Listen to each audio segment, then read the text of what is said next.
Hello, Mr. Beard here is your class recap for Friday, May 4th.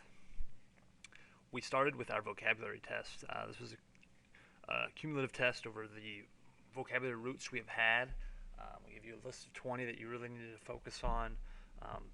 The most common roots used in the English language that we've hit so far. So if you were absent on Friday, you're going to need to make up that quiz on Monday when you get back.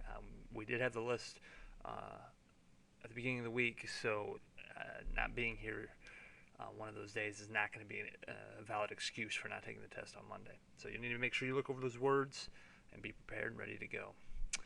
And then we talked a little bit about Hemingway and the trade of ideas. Hemingway was part of the group of minimalist writers that we talked about on Thursday. These guys that used very little flowery adjectives. They didn't use a whole lot of purple words. They just got straight to the point, the core of the idea, and presented you with the tip of the iceberg.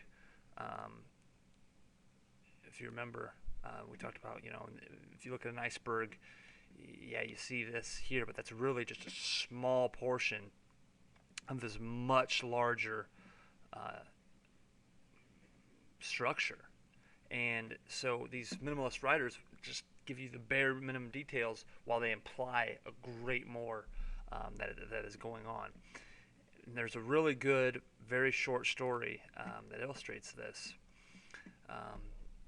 Hemingway was in a restaurant, and this is an urban legend. We don't know if it's true. We don't know that it's not true. But he's in a restaurant with these other writers, and he says, you know what? I can write a story in 6 words. It's going to have a protagonist, and it's going to have conflict. Because the 3 things you need in a story are a protagonist, a main character, conflict, something that is impeding the main character from getting what they want, and a beginning, middle, and an end. And he said, I'll have one that has 2 of those 3. It's going to have a protagonist and conflict. Okay, so they say okay, so they put their money on the table, takes out a napkin and writes on the napkin these 6 words that you're about to see. The other writers, they look at it and they say, okay, this is the story. So let's see if you believe this is a story. For sale, baby shoes never worn. This goes back to the iceberg effect. There's not even a protagonist directly mentioned. Nor is there conflict directly mentioned. But there is something implied. For example, the protagonist would be the implied parents of this child. The conflict would be whatever has kept this child from wearing these shoes. Sure, it could certainly be these parents bought these shoes and realized they were ugly and wanted to resell them. Or it could be that these parents unfortunately have lost their child before it was born and are now having to sell these shoes without ever having the joy of experiencing this child, which is pretty dark stuff, but it's definitely a protagonist and definitely conflict. It's debatable if that could be considered a story. It's really kind of stretching credibility there. But in this urban legend, apparently the other writers believed Hemingway and conceded that it was a story.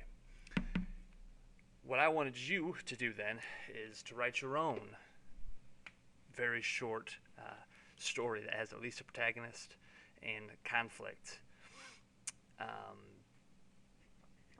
So we had a little chance at some quick writing here, focusing on the trade of ideas. Trying to come up with a creative little idea without having a whole lot of words, almost like a tweet, except even shorter. An example, another urban legend story is this writing professor said you had to have these 4 things in a story: religion, royalty, sex, and mystery. And supposedly, the winning essay read, "My God," said the Queen, "I'm pregnant. I wonder who did it." So you have all of those elements in a short story. So if you weren't here, take a second and see what you can come up with. Thanks for listening.